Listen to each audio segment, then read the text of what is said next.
On Library of Stories Presents, if you enjoy deep mystery tales, dramatic twists, and long storytelling journeys, then make sure you subscribe, like, and share this story with others. Your support keeps these stories alive. Now settle back, take a breath, and step into a world where nothing is what it seems. The countryside looked far too peaceful for the sort of mysteries it was quietly holding together. A thin Sunday haze drifted above the hedges, softening every corner of the little village of Great Burden as if nature were trying to disguise the truth beneath its own mist. But Albert Campion never trusted gentle scenery. He had learned long ago that the calmest lanes hid the sharpest secrets. Miss Anthea Peregrine arrived at the drover's arms with grief tugging at her young face. She was tired from travel, heart-sore with questions about the death of Mr. Matthews, the elderly archaeologist who had been about to rent her family's fisherman's cottage. No will, no relatives, nothing left behind except an oddly valuable car and a strange forwarding address. Maxwell Newgate, the innkeeper, claimed was connected to her. She accepted the explanation politely, though something about Newgate's rehearsed sympathy unsettled her.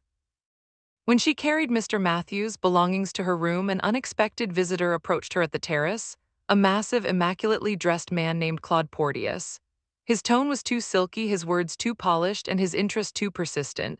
He claimed he had been observing Mr. Matthews from afar, and then he asked to see the briefcase Anthea had brought up from the constable's office. Against her better judgment, she allowed it. Porteus showed her how to open a concealed compartment beneath the case. According to him, it should have contained £1,250 in notes, but the space was empty. Porteus suggested quietly that she had been robbed, though he seemed more amused than concerned, and before leaving he made an unnerving remark. "Did you know Mr. Matthews wore a wig?" He said it as if testing her, measuring her reaction, then disappeared into the evening.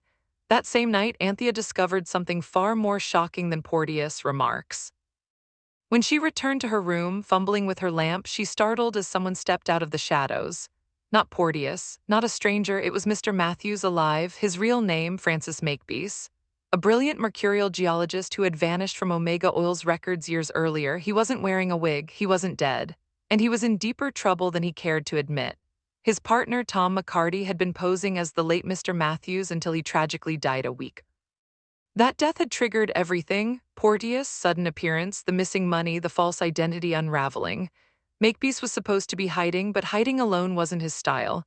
Anthea agreed to help him, running errands, delivering sealed envelopes, visiting his bank to fetch a tiny wash leather pouch he treasured more than his own comfort.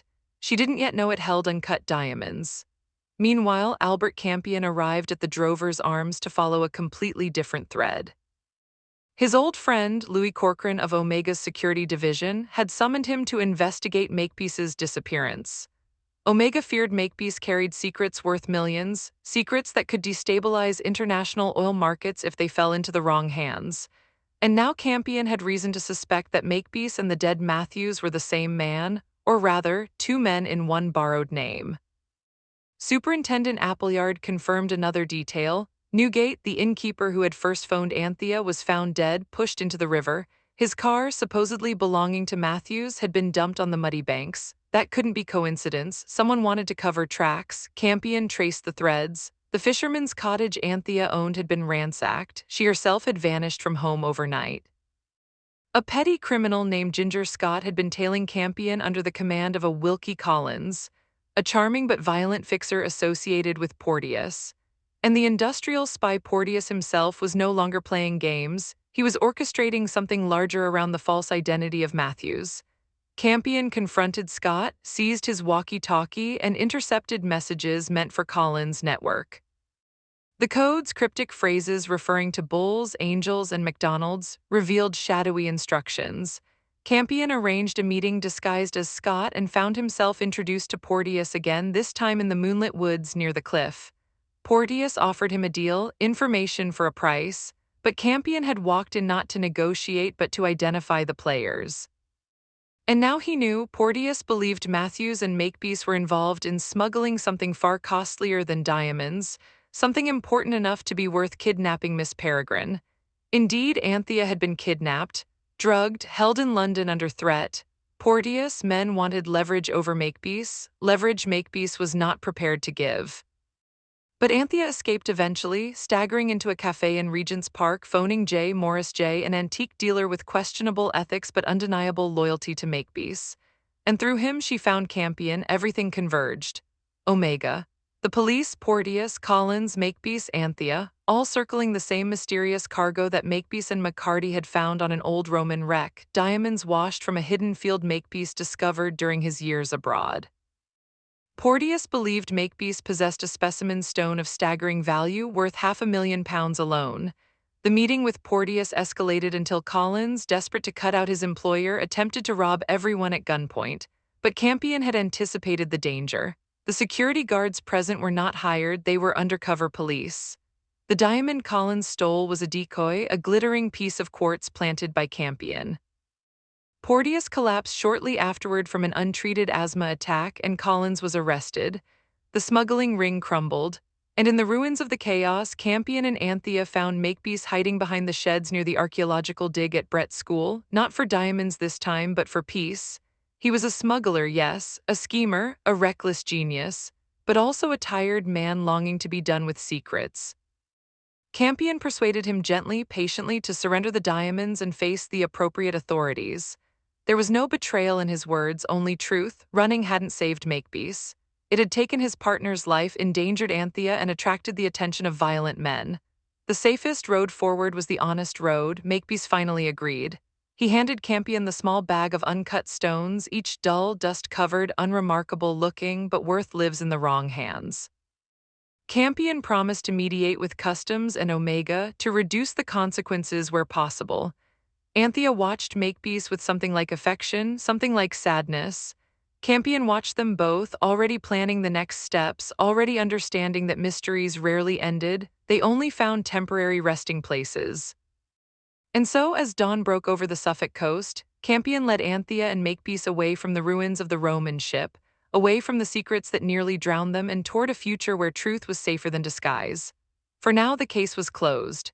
Campion stood outside the drover's arms, adjusting his collar as a breeze swept over the quiet village. The sun had climbed only halfway above the cottages, spilling a cool morning light that did nothing to soften the tension tightening around the case. Makepeace was alive, Anthea was safe for the moment, and the criminals Porteous used were rattled but not broken. But the puzzle was now larger than any single death or disappearance. Every clue pointed toward a deeper truth beneath Makepeace's past. Louis Corcoran had summoned Campion to Omega's headquarters not just to find a missing geologist, but to prevent a disaster that could ripple across the entire oil world. So Campion followed the trail to London, where Corcoran greeted him in an office that looked more like a fortified bunker than a corporate suite. Omega, it seemed, had replaced national secrecy with industrial paranoia. Corcoran explained that Makepeace, once Omega's top geologist, disappeared with knowledge that could shift global markets. He feared Makepeace had been bribed or lured away by competitors. But Campion, with his calm eyes and practiced intuition, suspected something older and far less predictable. Makepeace wasn't driven by greed, he was driven by curiosity, the kind that pulled a man toward danger rather than away from it. That suspicion sharpened when Corcoran revealed an odd clue. Makepeace had left behind a single Roman coin found underwater near a Mediterranean wreck. A coincidence, perhaps, but Campion had already heard of another Roman vessel, the one found near Brett's school in Suffolk, where an archaeological dig was underway. The timelines connected too conveniently. Something in Makepeace's past had resurfaced along with ancient artifacts. Campion followed the thread to the Suffolk coast, visiting the fisherman's cottage that Anthea was preparing for tenancy.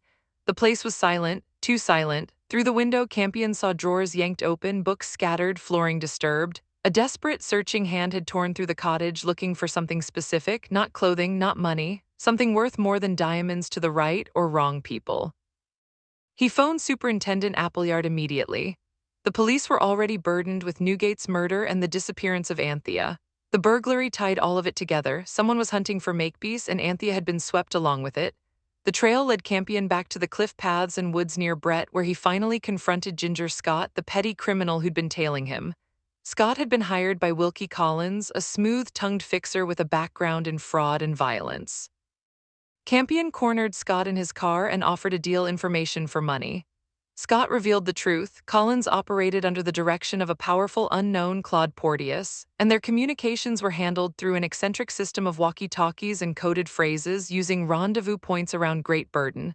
Campion didn't hesitate. He took the radio, took Scott's call sign, and stepped directly into the enemy's communication network. The next night, the coded summons came. Campion answered as Scott was ordered to a hilltop stone and walked into a shadowed clearing beneath the moon. Porteous stood waiting, immense, elegant, and dangerous. He observed Campion with cold amusement, discussing diamonds, stolen identities, and the risks of interfering. But Campion, with poised charm, deflected every attempt at intimidation. Porteous made one thing clear: Makepeace and his associates were meddling in something that could not be permitted to spread. And Porteous wanted whatever Makepeace had taken from the sea or the land, diamonds or knowledge, it didn't matter. What mattered was control. Meanwhile, Anthea, drugged and kidnapped, was held in London by Colin's men. She escaped by luck and quick thinking, stumbling through Regent's Park until she found a cafe phone. When she finally reached Morris J., her voice was weak but determined. Jay sent her directly to Campion. Her return changed everything. Campion realized that Makepeace's amateur smuggling ring was not accidental, it was strategic. Makepeace had discovered a diamond field while abroad, perhaps the largest in living memory. Smugglers wanted to exploit it, Omega wanted to contain it, and Porteous wanted to own everything. The climax arrived in a private meeting at a hotel where Porteous confronted Campion, Makepeace, Jay, and Anthea. The tension in the room was thick, the air sharp with threat. Porteous demanded the location of the field and proof of the diamond's value. He presented Anthea's scarf as a warning. He could take anything from anyone, but Collins betrayed him. Furious at being sidelined, Collins stormed into the room with a gun, demanding the treasure for himself. Campion allowed him to take the diamond, the fake quartz sample Campion had substituted earlier. Outside, the police closed in. Collins was arrested. Porteous collapsed from a sudden asthma attack, his own body betraying him more effectively than any police officer could. The smuggling gang dissolved in minutes. What remained afterward was the human element, Makepeace, shaken and ashamed, hiding behind the archaeological sheds near Brett's school like a wounded fox. Campion found him there not with anger but empathy. Makepeace feared prison, feared exposure, feared the government's wrath. But more than that, he feared losing Anthea's respect and ruining what little remained of McCarty's life. Campion reasoned with him gently. Secrets had cost Makepeace everything. Honesty at least might save the scraps that were left. At last, Makepeace surrendered the illicit stones, a pouch of uncut diamonds wrapped in dull leather. Their lack of sparkle made them look harmless, small, even foolish. But their value had brought ruin, death, and fear. Campion promised to negotiate leniency with customs. He promised to ensure Omega would not consume Makepeace whole. And he promised quietly that no matter how dramatic the events had been, no one would lose their dignity in the aftermath. Together, they walked back toward the village where Anthea waited beside the dig's lamplit shed. The old Roman timbers rose from the soil behind her, relics of another age that had seen its own share of smugglers, wars, and secrets. Anthea looked at Makepeace with relief rather than reproach. Campion stood between them, the faintest trace of a smile touching his lips. Another case ended, another truth uncovered, another tangle of human folly gently unraveled. But as dawn crept over the Suffolk fields, Campion sensed something else, a whisper of unfinished business, a shadow cast by a problem larger than diamonds or smuggling rings. Even so, for this moment the world was quiet, and in that quiet Campbell allowed himself the rare luxury of peace. Campion's work with Makepeace seemed finished. The diamonds were surrendered, the criminals arrested, and Anthea was finally safe. But beneath that quiet resolution, something else was stirring, something older than the smuggling ring, older than Makepeace's secrets, and far more dangerous. Louis Corcoran called Campion back to London. The tone in his voice was different now, tighter, more serious, stripped of his usual charm. When Campion arrived at Omega's headquarters, Corcoran ushered him into a secure room with a small group of executives and a woman who looked like she had been carved out of steel. Miss Devonish, the chairman's personal secretary, watched Campion with the cool calculation of someone who had spent 30 years inside the beating heart of a multinational giant. She introduced herself with a curt nod, as if her name alone should explain everything. Omega, it seemed, was in deeper trouble than Makepeace's disappearance. They knew Makepeace hadn't just wandered off. He left with knowledge of his discovery, a diamond field whose value could destabilize global markets. But now Corcoran revealed something new. Makepeace's original contract had a loophole, a disastrous one. The renewal had not been backdated, which meant Makepeace technically discovered the diamonds while not employed by Omega. Legally, the entire field might belong to Makepeace, not the company. Miss Devonish nearly exploded. Her sharp voice echoed against the glass walls. She blamed Makepeace for manipulating the contract negotiations, for threatening Omega with outrageous demands, and for pushing the company to its limits. She accused him of unprofessional behavior, childishness, and ingratitude. Campion, quietly observing, realized the truth. Makepeace wasn't greedy. He was angry, hurt, betrayed by a company that let him drown in tax trouble and treated him like a replaceable cog. The tension in the room broke when Lambert, a former police officer now working for Omega, entered with new intelligence. Photos, witness statements, evidence that Makepeace wasn't Matthews and Matthews wasn't Makepeace, but that they had been switching names back and forth to confuse anyone probing into the diamond operation. Then Lambert mentioned a name that made the entire room shift. Morris J. Campion already knew him, the antique dealer who had rescued Anthea. But Lambert's files showed something else. Jay had ties to a high-class pawn shop known to be a front for fencing smuggled gems. Jay wasn't innocent. He wasn't just helping Makepeace. He was deep inside the trade, and there was another player, one far more dangerous, Claude Porteous. His name rippled across the table like cold water. Porteous wasn't a thief or a dealer. He was a power broker, a man who orchestrated international industrial espionage for himself. He worked in shadows so deep that even governments hesitated to follow him. His presence meant the diamond field was no longer a private misadventure. It had become a global threat. Campion listened quietly to Omega's executives arguing about contracts, discoveries, lawsuits, and property rights. But beneath their panic, he felt a different concern rising, one that made his thoughts churn long after he left Omega's offices. This wasn't about diamonds anymore. Makepeace wasn't the only man who had been on that expedition in Africa. Another man, Tom McCarty, had worked closely with him. McCarty wasn't dead yet, though he had faked a death through Matthew's name. If they faked identities once, how deep did their deception go? Campion returned to Suffolk, where Superintendent Appleyard brought grim news. The fisherman's cottage had been ransacked so thoroughly it looked like someone was tearing through the walls, searching for clues. But something else troubled Appleyard. Anthea had vanished from her home, her bed cold, the housekeeper in tears. The timing was too perfect and too ominous.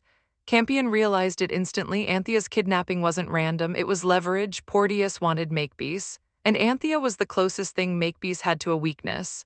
Campion pieced the clues together. The coded messages he intercepted on Ginger Scott's radio weren't just instructions, they were a network, a machine. Porteous had men positioned across the county, watching, waiting, calculating. Campion went to the forest clearing where he had met Porteous before. There he found two things: footprints and silence. Porteous had been there again, and so had someone else. Jay, the antique dealer, walked into the clearing, pale and trembling, asking to speak with Campion. He was frightened, but his fear wasn't for himself, it was for Anthea. He told Campion the truth. Porteous kidnapped her, but she wasn't harmed. She was being held only long enough to pressure Makepeace into revealing the location of the diamond field. This confirmed Campion's theory. Porteous wasn't after money, he wanted power, the kind of power only a massive, secret source of diamonds could give. Campion took a risk. He returned to the Drover's Arms, where he expected Porteous would leave a message. Instead, he found an invitation, a written instruction telling him to meet Porteous at a hotel to conclude their common interests. Common. Campion didn't share any interests with Porteous. He accepted anyway. At the hotel, the air felt electric with tension. Porteous was there, pale and furious, his asthma gnawing at him. Makepeace arrived under Jay's escort, shaken but defiant. McCarty, now revealed and alive, stepped forward to support his old friend. Anthea was brought in safe, shaken but unharmed. They gathered around a table to settle everything. Porteous demanded Makepeace prove the diamonds existed. Makepeace refused. Porteous insisted the diamonds were unstable in value unless anchored by a legal claim. Makepeace scoffed. Porteous declared that he had power to destroy lives. Campion said nothing. He had already planned the next 5 steps. Then Collins barged in, gun drawn, sweating, betraying his boss. He demanded everything. Porteous froze. Jay panicked. Makepeace shouted, but Campion remained calm. Collins grabbed what he thought was the largest diamond, a stone Campion had switched earlier for quartz. He fled the room, thinking he had escaped with a fortune. Police waited outside. The smuggler was caught. Moments later, Porteous' chest tight. His breathing faltered. His massive body shuddered as he collapsed from an asthma attack triggered by stress and rage. Campion kneeled beside him, but Porteous was beyond recovering. The smuggling empire died with him. In the aftermath, Campion coordinated the cleanup with the police. Jay revealed the last pieces of the puzzle. Makepeace confessed everything. McCarty embraced the truth with dignity. And Anthea, utterly exhausted, leaned on Campion with a grateful, trembling sigh. When dawn rose over the excavated Roman ship the next morning, Campion found Makepeace inside a tool shed, alone, frightened but finally honest. It was there, surrounded by ancient timbers and centuries-old artifacts, that Makepeace surrendered the last of the diamonds. They looked dull, insignificant, yet they had caused destruction, death, fear, greed, and betrayal. Campion closed the pouch slowly. "This ends now," he said. Makepeace nodded. For the first time in years, his shoulders relaxed. Campion escorted Makepeace to London, where customs agreed to leniency, owing partly to Campion's influence and partly to the fact that Makepeace never intended to harm anyone. Anthea returned to her cottage, safe at last. McCarty began rebuilding his life. Jay retired temporarily from the antique world.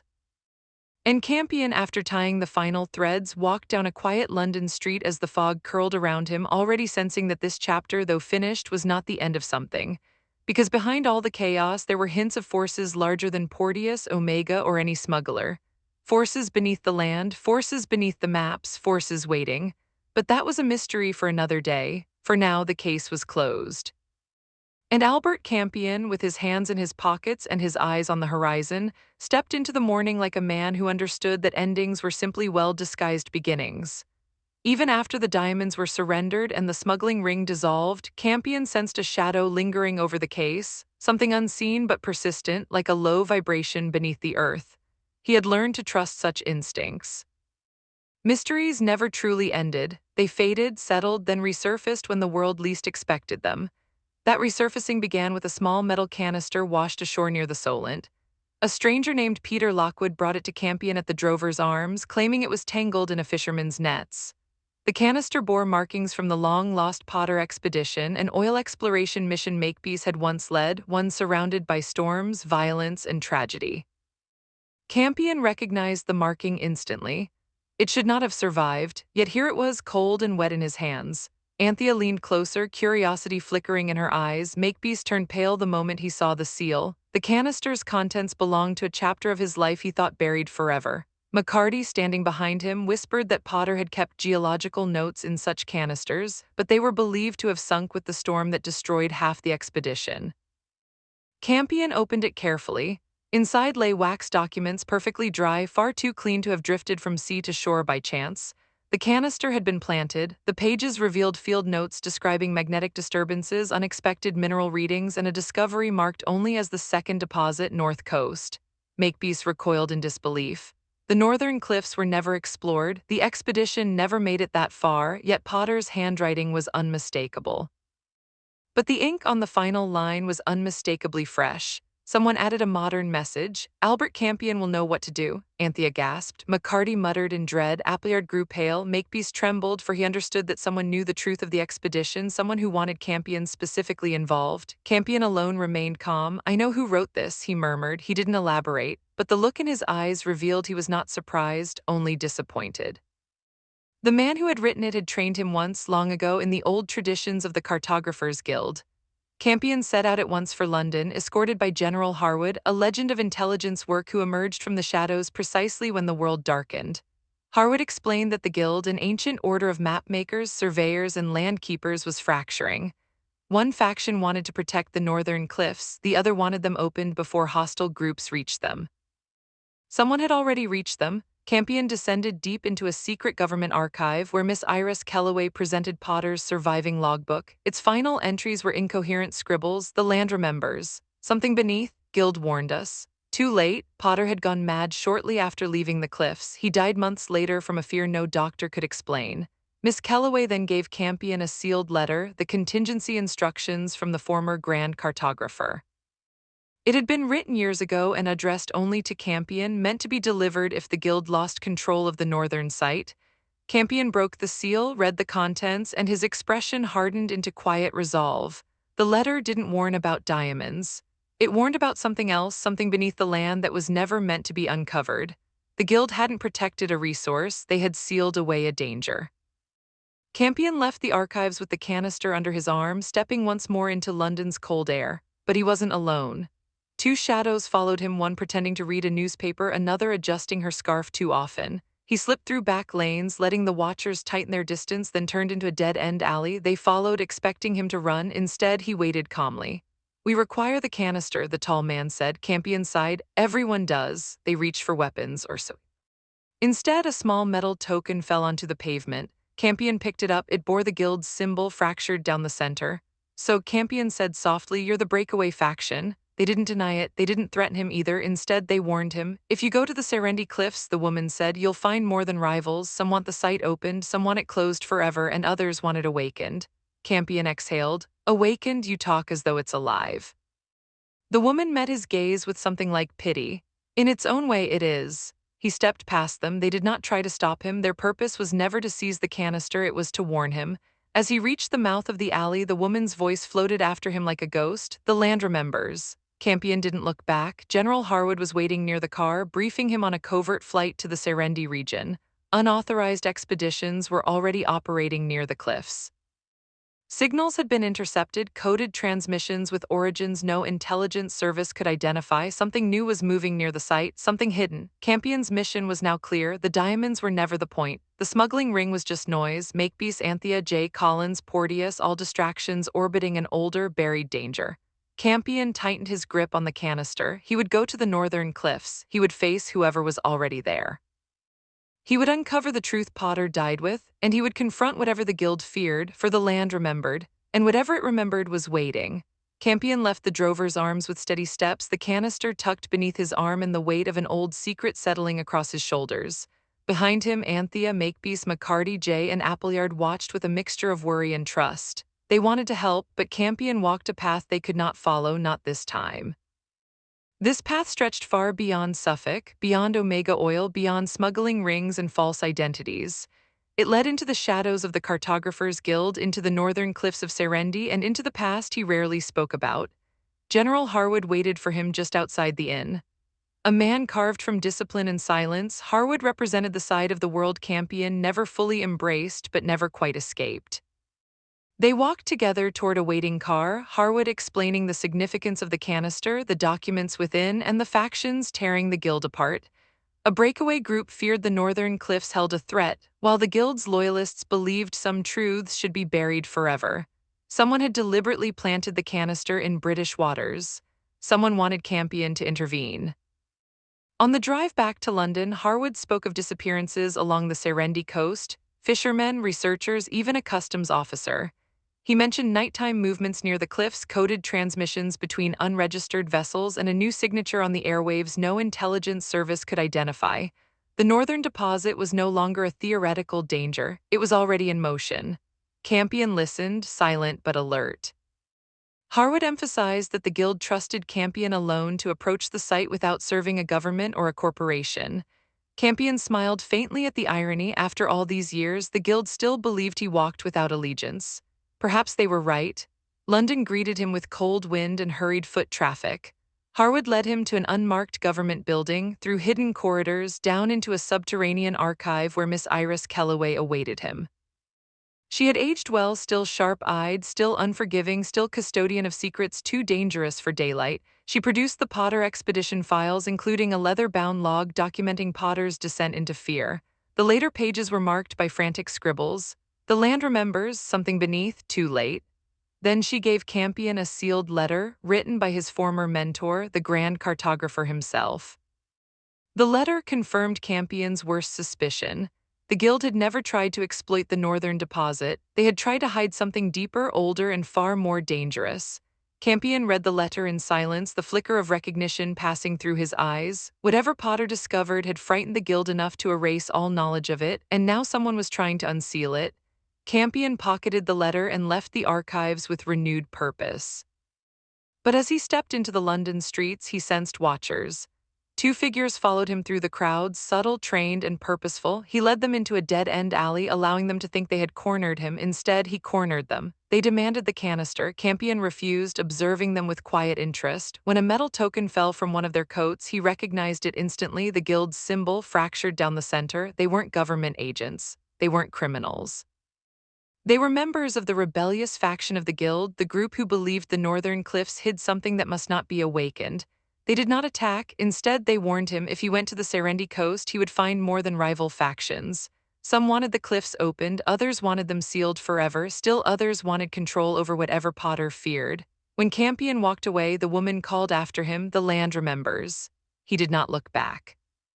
He returned to Harwood, who arranged a covert flight to the Serendi region. As Harwood briefed him one last time, he warned Campion not to trust anyone, not local guides, not guild operatives, not those who claimed to be allies. Campion only smiled, accustomed to such warnings. Then he left for the airport, walking alone through London's twilight with the canister secured beneath his coat. The city lights flickered around him as he slipped through the crowds, blending effortlessly into the ordinary world even as he prepared to leave it. But before boarding the flight, Campion made one final stop. He walked the long, quiet road leading to the river, letting the city noise fade behind him. The canister in his hand felt heavier now, not because of the metal, but because of what it represented: Potter's fear, the guild's secrets, and the unknown force stirring beneath the Serendi cliffs. He knew the journey ahead would not be simple. Forces older than the Guild, older than Omega, older even than the maps themselves were aligning, and everyone, criminals, corporations, governments, rebels, wanted something from the northern deposit. Campion looked out over the dark Thames. The wind curled around him, chilling but steady. In his pocket, the Grand Cartographer's letter rested like a heartbeat. The land remembers. He would go to Serendi. He would uncover the truth beneath the cliffs. And whatever waited there, forgotten or forbidden, he would face it alone. Campion turned from the river and walked into the night. The next chapter of the mystery was calling him across continents, and Albert Campion answered. The flight to Port Bundari left London under a cloak of secrecy. Campion boarded through a side gate, without paperwork, without his name appearing on any manifest. The aircraft was small, utilitarian, designed for cargo rather than comfort, and carried a crew that spoke little and observed much. They didn't ask questions, people in their world rarely did. Campion settled into a narrow seat by the window, the canister secured beneath his coat. The engine started with a low growl, vibrating like a restless animal. Through the glass, the lights of London shimmered against the fog, fading quickly as the plane lifted into the night. He did not sleep. He rarely did on journeys like these. Once the plane reached cruising altitude, silence wrapped around him like a cold blanket. The cabin was dim, the hum of the engine steady enough to lull most passengers into stillness. But Campion's eyes stayed open, watching the distant scatter of stars above the wing. A memory stirred, an echo of the man who had trained him long ago amid dusty maps and dim-lit rooms. The Grand Cartographer had been a figure of immense presence, with eyes that saw possibility in every coastline and danger in every shadow. "You must understand, Campion," the old man once said, leaning over a spread of ancient charts. "Land has memory the same way people do, sometimes older, sometimes deeper." Campion closed his eyes briefly. Those words had never left him, now they returned like a summons. Hours later, the plane descended toward the Serendi region. From above, the coastline appeared jagged and restless, carved by storms and shifting tides. In the faint moonlight, the northern cliffs looked like the teeth of some sleeping giant, half buried in mist. The plane touched down at a remote airstrip, nothing more than a strip of dirt cut into the edge of a mangrove plain. Heat struck him immediately as he stepped onto the ground. It was thick, heavy, and carried a faint scent of salt and distant fires. A lone vehicle waited near the edge of the runway, a jeep. Dust-coated engine idling, a driver leaned against it, a tall woman with sunburned skin, short hair, and a scarf wrapped around her neck. Her eyes were shielded by dark glasses, but her posture radiated a wary confidence. She flicked her cigarette aside as Campion approached. "You're late," she said. Campion gave a slight smile. "The wind was against us." "It always is," she replied, opening the passenger door. "Get in." Campion didn't move. "And you are." She pulled down her glasses just enough for him to see her eyes, sharp, alert, and clearly assessing him. "My name is Salwa," she said. "I was sent to collect you." "By General Harwood?" Campion asked. She shook her head slowly. "No," she said, "by someone older and someone you know." Campion felt a shift in the air. The Grand Cartographer, so he was here, or at least his influence was. Campion slid into the jeep, and the engine rumbled to life.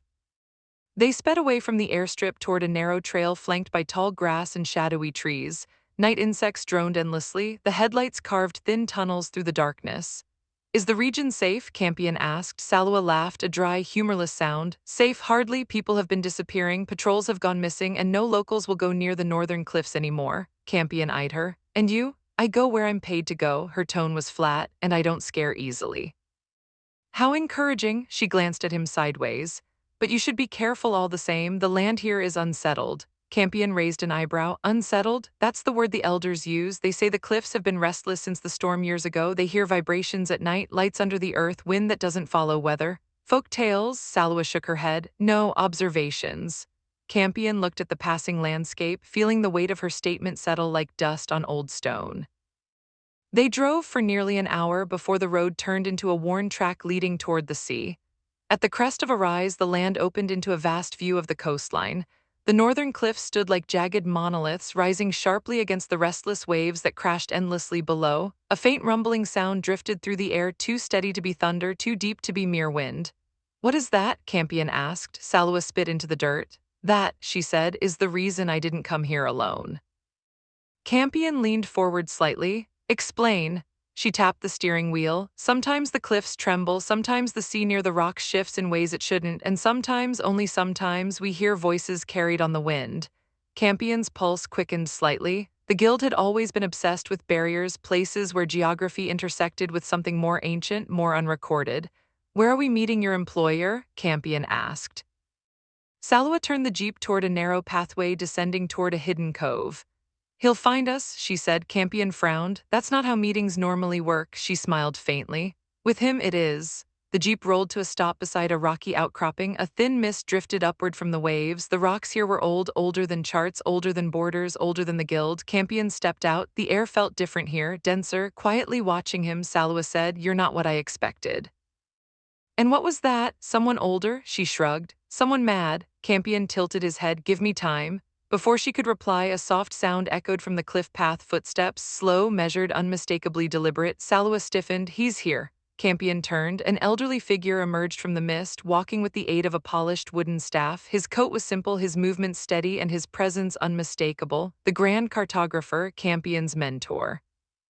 The man who had shaped his understanding of land and danger, the man who had vanished years ago, he approached with eyes bright and knowing. "Campion," he said, his voice deep as the sea below. "You came?" Campion nodded once. "You requested me?" The old man smiled faintly. "No," he said, "the land did." Campion stepped closer. "What is happening here?" The Grand Cartographer lifted his gaze toward the shrouded cliffs. "The same thing Potter discovered," he said softly. "And the same thing the Guild has feared for generations." Campion felt the wind shift colder. "What lies beneath these cliffs?" he asked. The old man looked at him for a long moment, then he answered, "Something that was never meant to be found again." And so the mystery closes for now, but the land still remembers, the shadows still whisper, and new secrets wait beneath the next page. Thank you for listening to On Library of Stories. Until we meet again, stay curious, stay brave, and never stop exploring the unknown.